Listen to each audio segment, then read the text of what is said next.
Akkam jirtu maatii siin kaayetu guyyaa har'aa barumsa addaa tokko qabadhee isin dhufeeranis garaagarummaa vloogii fi bloogii gidduu kan jirudha. Vlog jechuun yommuu viidiyoo blog ta'u viidiyoo bloogii hojjenne sanatti gara viidiyootti deebisna. Fakkeenyaaf kan nuti vloogii irraa argan kaampaanii amma irratti hojjechaa jirru kan YouTube irraati. Akkasuma blog jechuun immoo weblog irraa kan dhufe yommuu ta'u WE sana biraa balleessinee gaafa B fi loogiin walitti blog jedhama.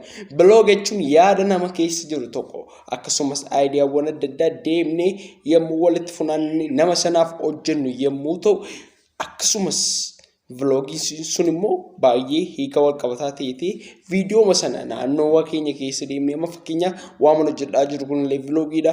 Subscribe, share, like gochuun dagatina. Siin kaayyoo tuubiin Toomsaan Affeeraa Keenya.